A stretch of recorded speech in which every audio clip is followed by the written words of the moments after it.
Assalamualaikum warahmatullahi wabarakatuh. Kembali lagi bersama kita di Urban Paradox, mengulas fenomena dari sisi yang berbeda. Sekali lagi sama kita di minggu ketiga bulan Juni. Ada nggak kerasa tiba-tiba sudah minggu ketiga saja. Iya benar, cepet banget ya. Iya, padahal kan kemarin kayak masih awal bulan. Masih liburan panjang, guys. Kita udah masuk minggu ketiga. Wow, ntar lagi akhir bulan. Ya, aduh. Udah lagi banyak yang gajinya udah habis. Udah seret nih kayaknya nih. Udah lagi pada stok mie. Oh iya, siapa tahu ada yang nonton sambil makan mie kan? Wah, Iya. boleh dong nontonin kita nih sambil mengulas Bener. berita-berita. Atau ada yang lagi nonton, lagi makan mie sambil bikin konten, mungkin konten creator. Bisa.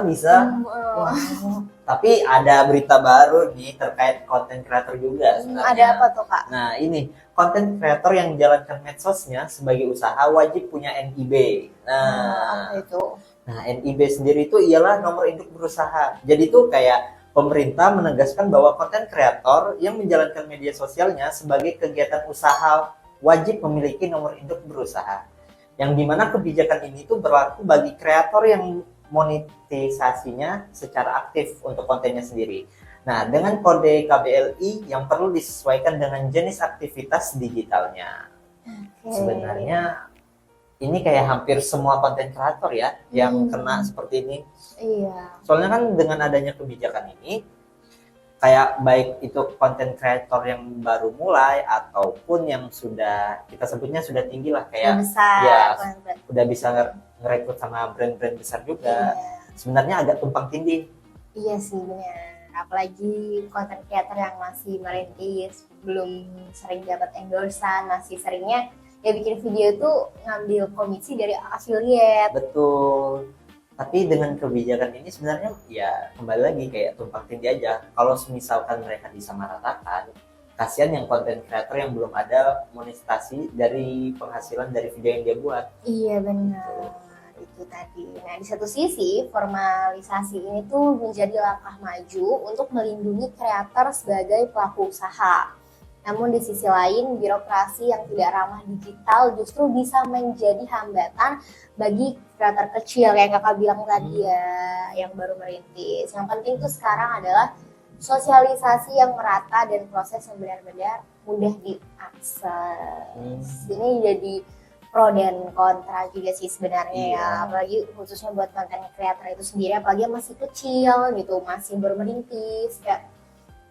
Mereka mulai bikin konten itu kan nggak melibatkan orang lain, khususnya mungkin instansi pemerintahan. Betul, ya. karena ibaratnya mereka ngerjainnya sendiri, Iya benar, pakai datanya sendiri, nyari ide sendiri, pakai data mereka sendiri, pakai muka mereka sendiri, pakai handphone mereka sendiri, ngeditnya mungkin juga sendiri, belum pakai tim kan, apalagi yang masih kecil-kecil gitu. Semuanya serba sendiri. Tapi udah dipajakin aja nih. Iya, udah dibagi. Wah, saya kira ini konsep perlindungannya nanti akan seperti apa ya, semoga bisa disosialisasikan gitu ya. Maksudnya jangan langsung main terbit-terbitkan aja gitu peraturannya. Iya, harus disosialisasikan juga lah apa manfaatnya bagi si konten creator ini dan manfaatnya untuk instansi pemerintahan ini, untuk masyarakat. Biasanya kalau dipajakin kan, ya, kalau dipajakin pasti untuk kita lagi. Iya, seluruh masyarakat. Jadi apa sih benefitnya untuk si konten creator ini dan masyarakat lainnya yang menerima pajak? Betul. Nah ini yang harus menjadi perhatian penting juga lah bagi para pemerintah kan. Soalnya karena ini kan masih agak sedikit timpang tindih lah kita sebutnya. Karena kan masih belum ada kejelasan yang lebih lanjut terkait berita ini. Mendagri Republik Indonesia terbitkan surat edaran imbau Pemda fasilitasi nobar Piala Dunia 2026 untuk gerakan ekonomi lokal. Wah, ini sih sebenarnya bagus, sangat bagus karena tidak bisa dipungkiri ya, karena hampir seluruh, nggak cuma warga di Indonesia saja, seluruh warga yang ada di seluruh dunia itu pasti suka menonton Piala Dunia 2026 ini. Karena kan untuk acaranya sendiri diadakan 4 tahun sekali. Iya, nggak tiap tahun ada gitu. Betul. Jadi salah satu hal yang ditunggu-tunggu, apalagi untuk para pencinta bola. Nih. Apalagi yang suka kayak kuliner-kuliner kan, wah kayaknya enak nih nonton bola sambil makan mungkin gitu. ada juga yang mau nonton bola, nonton Piala Dunia date gitu. Wah. Jadi cowoknya nonton sama teman-temannya nobar, nah ceweknya di sebelah makan jajan gitu kan, menggerakkan ekonomi lokal juga Oh kan. iya sih, betul sih. Cuman ya jangan tiap hari.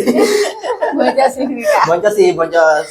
Oke. Nah, Menteri Dalam Negeri Republik Indonesia menerbitkan surat edaran yang mengimbau pemerintah daerah untuk memfasilitasi kegiatan nonton bareng atau kita sebut dengan nobar Piala Dunia 2026. Langkah ini disebut sebagai upaya untuk menggerakkan ekonomi lokal, membuka peluang usaha kecil, serta mempererat kohesi sosial di tengah euforia turnamen sepak bola terbesar di dunia. Nah, inisiatif ini menarik karena menunjukkan bagaimana momen olahraga global itu tuh bisa dikapitalisasi untuk kepentingan ekonomi lokal. Tapi efektivitasnya sangat bergantung pada kesiapan Pemda juga. Karena kan ini baru surat edaran. Mana yang serius memfasilitasi dan mana yang sekedar ikut arus surat edaran aja. Iya sih, betul sih. Cuman kalau menurut dari aku sendiri ya, kayaknya itu sangat worth it banget untuk Bener. UMKM yang ada di daerah tersebut. Nah, dan kalau difasilitasi pun yang layak biar teman-teman ya emang excited gitu Iya. untuk nonton, bukan yang sekedar mungkin layarnya besar cuman nggak jelas. Mungkin dia baru pertama kali datang ke situ, udahlah aku nggak mau kesini lagi. Iya, terus suaranya kecil yang dimana biasanya kita kalau nonton Piala Dunia itu heboh, ini Iya. jadi nggak kerasa hebohnya karena Ini kayak di coffee shop aja ya, kayak kedengaran suaranya dikit doang, Iya. terus penontonnya sunyi gitu. bahkan kalah sama coffee shop sekarang tuh udah pada pinter ya, apalagi coffee Iya. shop yang punya ruang terbuka yang outdoor gitu mereka sediain Layar kan buat tancap sih. nobar. Hmm, seru banget itu, sumpah. Berarti Pemda nih jangan sampai mau kalah sama coffee shop yang ada.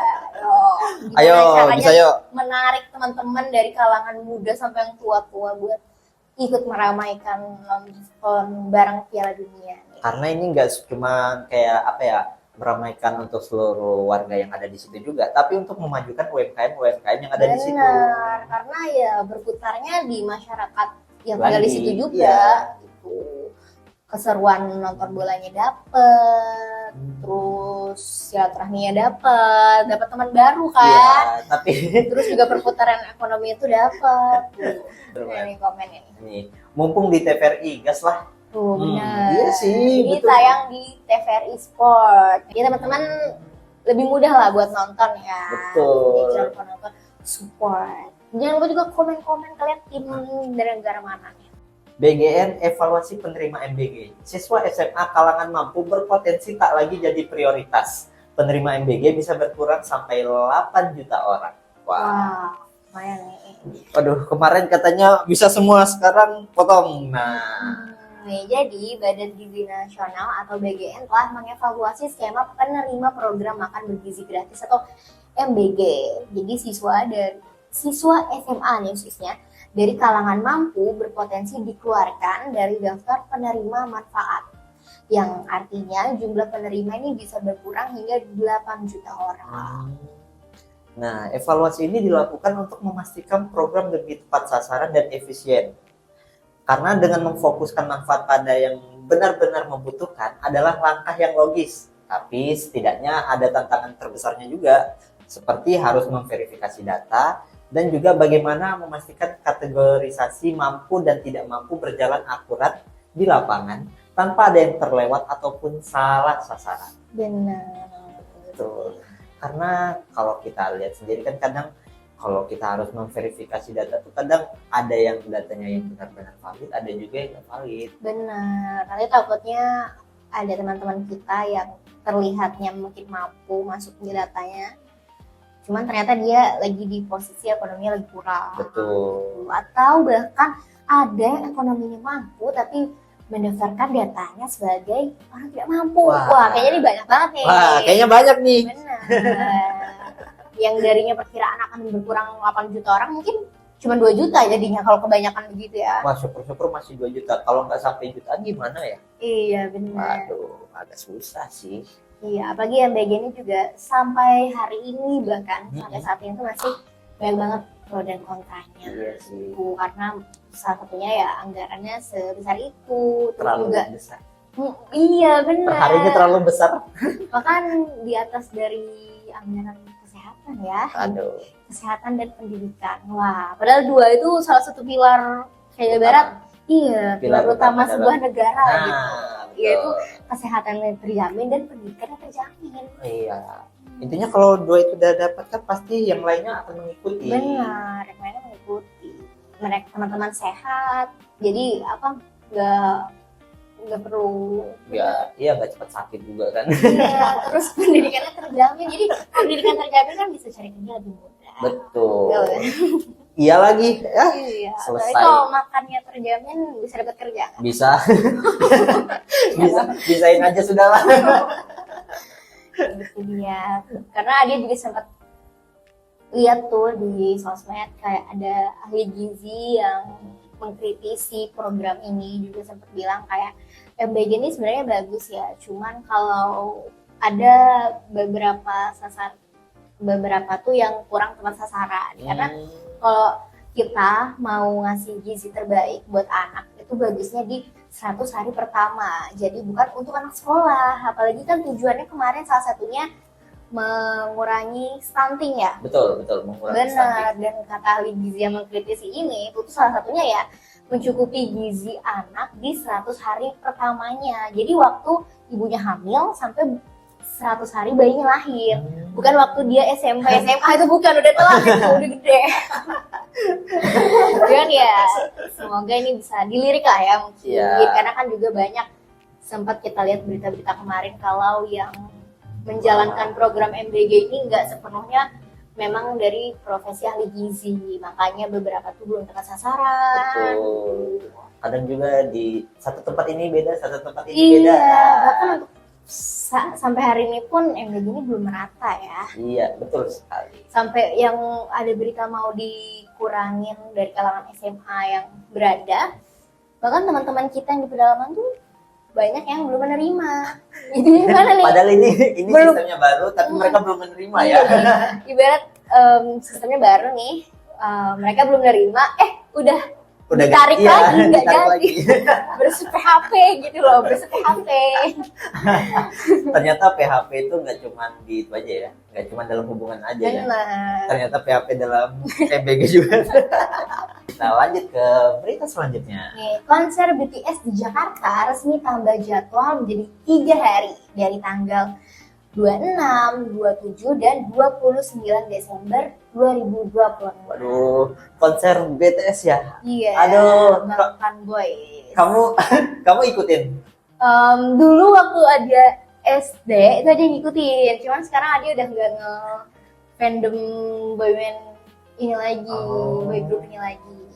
Jadi konser Arirang BTS di Jakarta resmi menambah jadwal menjadi 3 hari, yaitu pada tanggal 26, 27, dan 29 Desember 2026 di Gelora Bung Karno atau GBK. Nah, untuk penambahan ini mengikuti tingginya permintaan ARMY Indonesia yang membludak sejak pengumuman pertama menjadikannya salah satu event musik terbesar yang pernah hadir di Indonesia. Nah, 3 hari konser BTS di GBK sendiri bukan sekedar perayaan musik, tapi ini juga momentum ekonomi besar bagi Jakarta dari hospitality, transportasi, hingga UMKM di sekitar venue. Dampaknya itu berganda nyata. Dan juga semoga infrastruktur kota dan sistem tiket benar-benar siap menghadapi skala terbesar ini. Ya sebenarnya benar juga sih, karena kan jika kita mengundang ini sebenarnya BTS-nya ini sangat besar banget loh. Iya benar. Kayak fansnya itu sangat banyak disukai oleh para wanita-wanita yang ada di Indonesia. Bahkan yang cowok pun juga beberapa tuh suka. Betul. Dan ini tuh kayaknya nggak cuma fans dari Indonesia aja bahkan yang nonton, Iya, teman-teman dari luar negeri dari juga. luar negeri juga ada yang Iya, nonton. yang negaranya belum didatangin atau nggak dapet tiket di negaranya, Iya. belinya Wah, nontonnya di Indonesia. cocok tuh, soalnya kan di Indonesia kan untuk harga kehidupan mereka sehari-hari Iya. kan enak tuh, masih Juga relatif lebih murah. Lebih Mereka booking hotel juga lebih murah, makanan Betul. juga lebih murah. Jadi nggak terlalu pikir panjang lah untuk Iya. mereka nonton konser di Indonesia. wah. Tapi ya kembali lagi kayak untuk infrastrukturnya itu harus dipersiapkan setidaknya. Benar, persiapannya harus matang Harus matang banget. Dari ya setidak-tidaknya dari pembagian tiket itu sendiri Betul. sudah harus tertata. Karena ini kita nggak hanya menyambut BTS-nya, nggak hanya menyambut ARMY dan Indonesia, tapi juga dari belahan dunia lain. Betul, dan Gitu. juga ini kayak ibaratnya menjadi nilai baik juga lah kalau misal acara yang kita jalankan ini sebenarnya sudah baik banget, baik untuk infrastrukturnya, baik untuk tiketnya, baik Iya. untuk tempat dan segala macamnya. Iya, dan ini juga jadi salah satu perputaran ekonomi ya, Iya. khususnya ekonomi di Jakarta gitu. Kembali lagi seperti yang tadi, yang Pemda tadi. Benar, iya. Ini juga jadi perputaran ekonomi lokal, baik dari UMKM. Kalau dari skala besar mungkin dari pesawatnya dulu, Wah. terus hotelnya, penginapannya, terus makannya ya kan, Betul. makan mereka. Apalagi ini kan dari seluruh Indonesia ya, ada yang dari Sumatera, dari Kalimantan, Dari Jawa. dari Sulawesi gitu. Pasti nginep kan di Betul. Jakarta gitu. Makan di sana, nginep di sana. Wah, Jadi enak sih. perputaran ekonominya tuh pasti terasa sekali. Betul, karena kan dengan adanya penonton yang sangat membludak Iya, apalagi tersebut. 3 hari. Wah, Dan ini juga meskipun jadi berita yang baik, tapi jadi salah satu hal yang perlu diperhatikan juga biar orang tuh nggak kapok gitu, nggak terkesannya oh nonton BTS-nya menyenangkan, tapi ke Jakartanya itu kurang mengenakan. Jangan sampai terjadi hal hal-hal seperti itu, ya, betul. jangan sampai meninggalkan image yang jelek. Nah, gitu. makanya perencanaan itu penting, guys. Itu. Benar, apalagi ini masih cukup panjang ya, masih di Desember, akhir Desember, bahkan setelah Natal sebelum tahun baru. Ya. Ini sehari setelah Natal banget nih. Berarti Wah, BTS tidak merayakan Natal, bahkan teman-teman kita juga ada yang tidak merayakan Natal bersama keluarga betul. kayaknya ya. Mungkin Demi jadi bisa menonton BTS. BTS. Siapa tahu kalian suka nonton BTS kan? Nah, boleh tuh datang ke ke itu stadion GBK. Meskipun nggak kebagian tiket ya nggak apa-apa, di luar aja. Dari luar aja gini-gini. Kita lanjut lagi ke berita selanjutnya. Ada apa tuh? Pecatur Indonesia Chelsea Monica kalahkan pecatur nomor 1 dunia. Ada yang tahu gak nih siapa nih pecatur nomor 1 dunia? Siapa tuh Pak? Nah, Oh oke. nih. Kita baca ya. Pecatur muda Indonesia Chelsea Monica berhasil mengalahkan Magnus Carlsen, pecatur nomor 1 dunia yang selama ini dianggap sebagai god catur modern. Nah, kemenangan ini langsung menggemparkan dunia catur internasional dan menjadi kebanggaan nasional. Nah, itu bukan sebuah kebetulan ya teman-teman. Itu hasil dari sistem pembinaan yang konsisten dan mental bertanding yang luar biasa. Kemenangan Chelsea ini seharusnya jadi pengingat bahwa talenta di Indonesia itu, khususnya di bidang olahraga non-mainstream, juga layak mendapat perhatian dan dukungan yang setara. Tapi hebat banget ya, bisa mengalahkan salah satu pecatur terbaik di Benar, dunia. Nomor 1 di dunia, bukan di Indonesia, bukan di Asia, bukan di Eropa doang, tapi di dunia. Kayaknya kalau aku yang main paling cuma beberapa gerakan aku kalah. Aku kalah, Iya, guys. kayaknya baru maju 1 kalah mungkin. Kayak udah Aja. berpikir keras nih. Apa nih langkah selanjutnya nih gitu. Tuh. Jadi ya salah satunya itu cabang olahraga di Indonesia. Gak hanya yang teman-teman tahu ya, salah satunya juga catur nih salah satu cabang olahraga. Terkadang itu yang bikin kita sakit kepala, guys. Karena Iya, banyak terus nih Karena yang kita kalau buat. mungkin teman-teman pikirnya olahraga tuh cuman bikin keringetan, cuma bikin lepek, bikin panas. Enggak guys, kita banyak olahraga yang menggunakan otak. Betul. Masa ini catur, kalian nggak keringetan mungkin, tempatnya adem, Iya, cuman ada. kepalanya. Cuman kepalanya nih berpikir keras nih, kayak harus jalan kemana nih. Karena kan dia kan melawan pecatur nomor 1. Jadi itu dia harus mikir, aduh harus kemana nih, kanan atau kiri nih gitu. Wah. Nah, itu dia berita kita di minggu ini dan Aduh. alhamdulillah kebanyakan beritanya baik. Baik, ya walaupun meskipun sedikit ada berita yang kurang baik, tapi yang kurang baik ini masih jadi pro kontra juga. Betul. Jadi ya mostly baik lah. Masih baik lah. Tuh, semoga di Akhirnya. akhir bulan lebih baik lagi. Lebih banyak berita baiknya. Benar. Mungkin kayak di minggu kedepannya itu mungkin harga pertama turun. Iya, gitu. harga pertama turun. Dolar 15.000. Wah, itu sih mimpi warga negara Indonesia tuh. Ya, kita semogakan aja ya. Iya, Kan ini betul. alhamdulillah sudah turun di kisaran 17.000 sekian kan. 800. Ya, maksudnya 200 naik 800.000 lagi. Mohon turunkan lagi. Semoga bertahap ya, semoga Betul. bertahap. Misalkan minggu depan 17.500 Iya. sampai bisa tembus di bawah 15.000. Atau bisa jadi di minggu ini 17.800, minggu depannya 1.000 gitu. Mimpi banget ya. Ya, mimpi Tapi nggak apa-apa, banget. semua orang boleh punya mimpi. Betul, nggak salah. Kalau tembus di angka segitu kayaknya banyak orang yang habis gajian bulan depan langsung beli iPhone. Kayaknya langsung ke Amerika sih. Yang udah nabung emas langsung beli mobil. Sama ya setidaknya kan langsung beli properti sebanyak-banyaknya. Iya. Ya jadi baik dan buruk sih sebenarnya kalau orang-orang pada beli properti kan jadi Kita belinya di luar tapi iya biar nggak kekurangan di dalamnya. Betul. Tapi kita berarti support luar dong. oh iya ya. Oke, kita lanjut di minggu depan lagi nih tentang dolar-dolar ini. Semoga semakin turun ya teman-teman. Amin.